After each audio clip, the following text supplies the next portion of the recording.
stars shine. Ooh, I fear the world has lost its mind.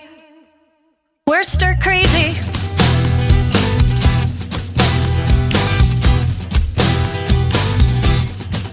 I close my eyes at night and my mind is racing from the tears and the fears and all the faces I've seen. All the numbers, they're up, then they're down. We gotta show some compassion, we gotta turn this around. We're joined by KU alum Stacy Gabel of Stacy Gabel Music. Stacy Gabel now doing fantastic things in the world of media and entertainment, and she, like I said, is an alum of KU. Stacy, welcome to the show. Thank you for having me. So excited to be here. Yeah, very excited for you to be here as well, too. You actually visited the radio station, KUR, just a few weeks back, and were quite impressed at what we've become. You know, you haven't really been on campus for a number of years. What year did you graduate, Stacy? I graduated in 1998. Right. A while ago. And we actually, when we began chatting, we discovered that we both somehow were at the school and even in the same major at the same time. I graduated in 1999. And we both were the same major. It was called back then telecommunications, now CTM, cinema, television, and media production. So somehow we missed each other. I don't know how that happened. Or maybe it's one of those things where we pass each other in the halls and stuff, and just never knew. So when you went to school back in the late 90s as a telecom major, what were you looking to do with your life at that point? So I had transferred in, actually. I was going to school in New York City for musical theater. Okay.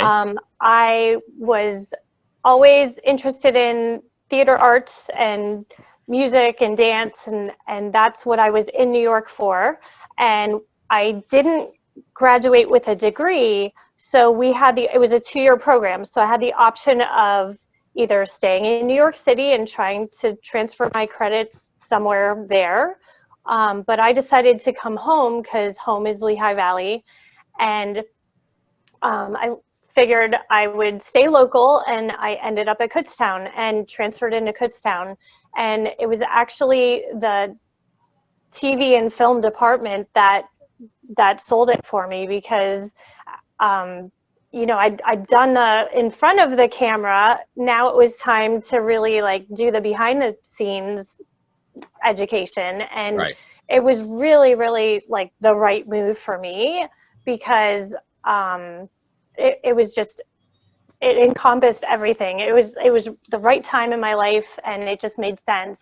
And yeah, I was really happy with the program.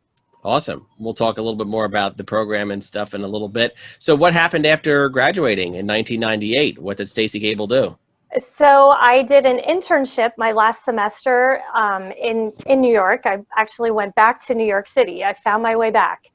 So I interned at MTV Networks, but it was kind of a hurdle. I had an obstacle to get past, because former students had been at MTV, and I guess the department was had a bad taste from MTV interns in the past, because a lot of times they had just been getting coffee and they weren't really learning anything.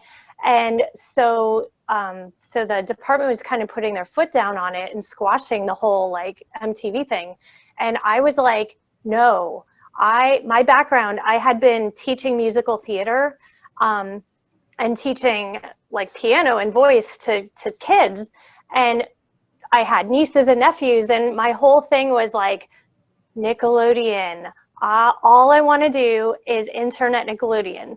So I had to write a whole letter to the department chair, and I had to, I think, submit it to the president and get it approved, because there was this pushback. No, you can't work at MTV. And I was like, but it's not MTV, it's Nickelodeon. It's under the umbrella of MTV. Right. So I wrote this whole thing, proposal, and explained why I want to work. And, I never took no for an answer. So I found my way, I got the approval, and yeah, we were required to come back once a week or once every 2 weeks, I think. Right. So Yeah. I forget what it was, but yeah, it gave me time to, I still lived at home, but I was commuting on the Beaver bus every day Hmm. to New York to do my internship, which finally turned into a job. And that's how I got my start.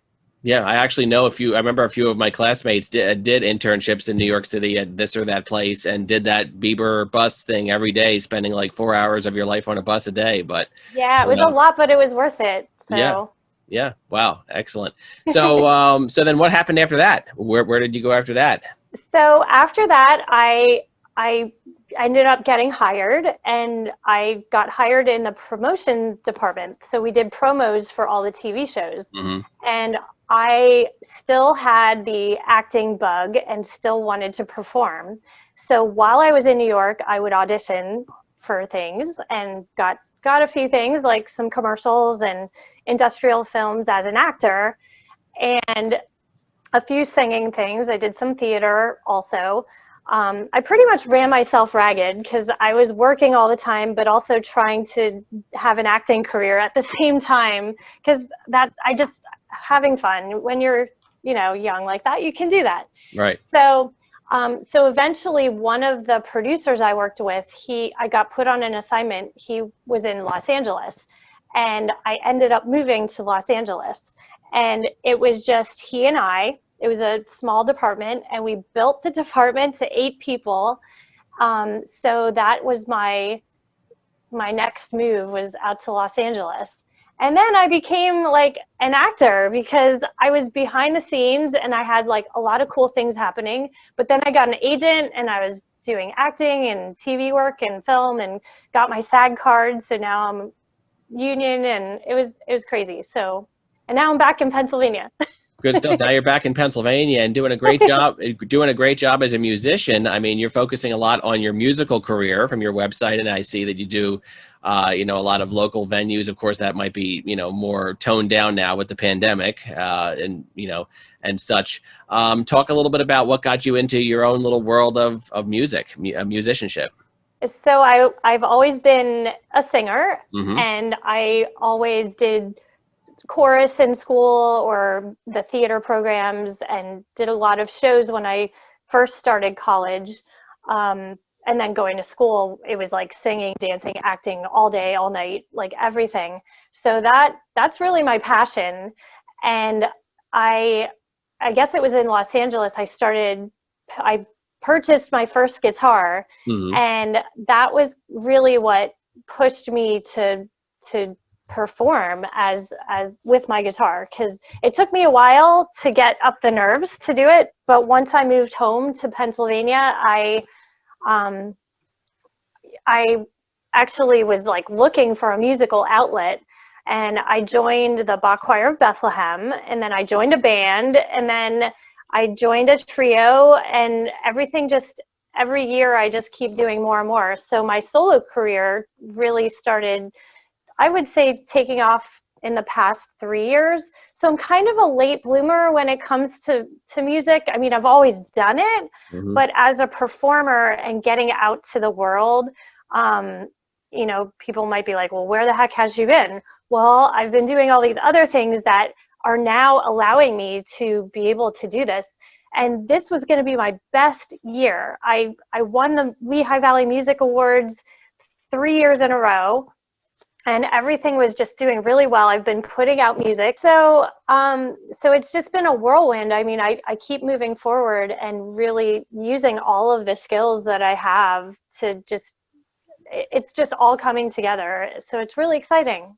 So let's talk a little bit about your music. I mean, I think on your website it's described as sort of pop meets Broadway sort of feel. Yet it also seems like your music has like some fun little topical messages thrown in there as well too. Giving a couple examples, Straight to Voicemail, kind of a song about, maybe a breakup or an overbearing guy of sorts who keeps calling you, and you're like, no, you're going straight to voicemail. And of course, your latest one, Stir Crazy, which is kind of a little fun little take on the pandemic and kind of gone stir crazy, being stuck at home. So talk a little bit about your style and your message and all that good stuff. Yeah, so I would like to call it theatrical pop. Theatrical That's pop, a genre that I'm going to call myself, because it's funny when you put out music, there's all these check boxes and they're like, Mm-hmm. what genre are you? And it's like, okay, I'm not rap. Okay, I'm not really rock. I'm not classic rock. I'm not country. I'm like, I go down the list and I'm like, well, I'm not kind of like any of those things. So I created my own. Mm-hmm. So I call it theatrical pop because my background is musical theater, but it's pop music. So Right. we've got the electric guitar, we've got the bass guitar, we've got the drums. So it's definitely, pop music. So that's the category I check, pop. But yeah, I mean, I wanted to put out, I have all kinds of songs that I've written throughout the years, and I just am trying to choose the ones that are the most commercial, especially when I started to put the music out. Straight to Voicemail is a fun, upbeat, lighthearted song. I think it's catchy. I think people go away from it and it's in their head. It's like an earworm, which is a good thing. Mm-hmm. So it's got the hook. And yeah, I figured I'd put that one out as an introduction to the world, because people don't know who I am, and now they've been introduced, so now they do know who I am. Right. So talk a little bit about how your time at KU kind of like established your groundwork for this life that you have now. Yeah, so Kutztown really served me well. I spent 4 years there and made a lot of friends, made a lot of connections. I lived in the telecom department. Mm-hmm. I was also a speech and theater minor. Mm-hmm. So I didn't do any shows while I was at Kutztown. However, the telecom department, all of my projects, each one was its own show. Mm-hmm. So I was the anchor on KU TV. So that was a show that we did all the time. And that was a lot of work, actually. That was my introduction to producing, and which is kind of ironic. I ended up becoming a producer. So I'm very thankful that I had that platform to do that. And all of the classes, it's amazing. I was actually looking through, I have some of my old notebooks and stuff. So before this interview, I was looking through them and I'm like, each class just had, like, the professors were so knowledgeable and just learned, like, they were working in the business, so they knew their stuff, and hopefully they still do. Yeah. I don't know the professors now, but yeah, you and I had a lot of the same professors, and I think the last one that we both remember, Professor Barish, just recently retired. Yeah, I saw that. Professor Bieber, formerly Professor Clinton when we were there. Yep, Professor Kinstfather, Professor Fairchild, Professor Chuck, Dr. Chuck. Yeah, Dr. Chuck, I'm still really good friends with him. He's a singer too. Yeah, yes. So definitely some great memories there. Who would you say some of your inspirations are in life? And that could be either from KU, some teachers, or maybe professionally, or. I take inspiration from everywhere, and it's interesting because there are Broadway actors, there are movie actors, there are musicians. I'm in the Bach choir. Everybody is an inspiration to me, and I find creativity everywhere. Where does Stacy Gabel see herself in 5 years, 10 years, 20 years? I just hope to keep moving forward and making new connections and making new fans, and just finding different avenues and trying new things. And that's what this is all about. And I think another thing that KU taught me just in our department was that it's all about teamwork. So being a solo musician is great, and I like putting out my own thoughts and ideas and creativity and sharing my own music, but it takes a team to put all of this together, and I definitely learned that and embraced that, and welcome designers and photographers and everyone who can help with social media. Like, I'm always looking for help with this, because it's a lot for one person to do by themselves. And I think every year that I'm putting out more music, I'm learning, like, I can't really do all this by myself. It really is, it's a whole company I've formed. So Absolutely. It's a business. Absolutely. Your opportunity to plug your website, your social media, go for it. So you can find me on my website at stacygabel.com, STACYGABEL.com. And my social handles are Stacy Gabel Music.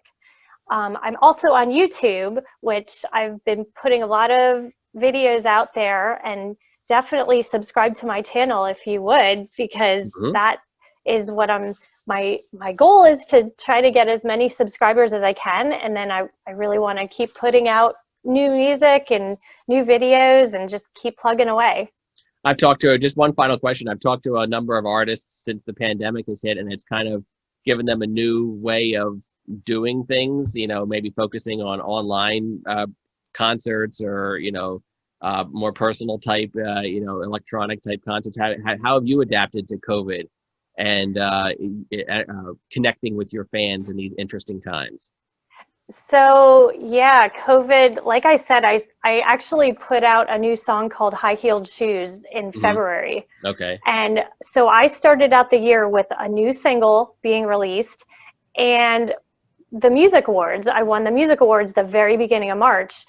And right after, when I was about to, I had been promoting High Heeled Shoes, all of a sudden, COVID, lockdown, like darkness, terrible. And I can't say I really adjusted very well at first. It was really a tough thing to take. And I was interviewed at the very beginning, and they were asking me how I'm handling. And I think the hardest thing was trying to stay positive. And I'm such a positive person, but it was hard. And the way I dealt with it was, I went down in my basement because I was asked to do virtual concerts, which scared me to death. I was like, no, I'm a live performer. I'm not a virtual in my basement performer. But I did it, and I figured out the technology, and I was forced to learn, and I was kind of like grumbling about it at first. But as soon as the camera turned on and I had people commenting and I was connected with everyone, everything changed for me. Great I was feeling. like, no, Yep. I was like, no, I have to do this. This isn't an option. I have to do virtual concerts right now, because people need music. People need positivity. People need to know that, it's not all going to be like doom and gloom. Like, there is a light to the end of the tunnel, even though there wasn't a light yet. Right. But that was my outlet. And I found that it was therapeutic for myself, but it was more important for me to put the music out there for other people. Absolutely. And just knowing that I was putting smiles on people's faces for a short time, like while I did a concert, meant so much to me. And that's why I do music. That's awesome. Completely exactly why I do this, why I do what I do. So when I had a few people ask me, it's like, oh, you must have a lot to write about it because of all the isolation and this and that. And at first I was kind of sad because nothing was coming. I was not creative. I mean, I was doing my virtual shows, which, I can perform music, but I was not writing. I was not being really creative. And then all of a sudden, when I guess, Pennsylvania started turning from red to yellow, or whatever color we were at that time, and there was a little bit of light at the end of the tunnel. And I sat down one day and I'm like, I need to get something out, because it's therapy. It's my way of coping. And also I wanted to capture this year, because I found that when I look back on the songs that I wrote, each one was written for a reason. I didn't know it at the time, but I look back and I'm like, no, that was written for this reason. That was written. So I knew that there was going to be a song this year that was going to come out of me. I just didn't know what it was going to be. And then all of a sudden, Stir Crazy came out, and it's exactly how I've been feeling. And it's just, it puts so much joy in my life to know that I'm putting joy in other people's lives, because the response has been so great. And just everybody needed some uplifting, and that was it. That was my song and my gift to everyone. Well, thank you so much for sharing your gifts with the world. StacyGabel.com for more information. Want to thank you so much for joining me here for this interview. Glad Kutztown University helped lay the groundwork for you, and we hope to see you around the area for many years to come, and continue to see you grow in the world of music and successes. Thank you so much for having me. And I just want a quick shout out to my sorority sisters at AST, because that also was a huge part of my life. Mm-hmm. And also everyone in the telecom department and the speech and theater department. Reach out, because I actually, since my visit, I actually made a few connections through that. And, that's what it's all about. So I really appreciate you having me.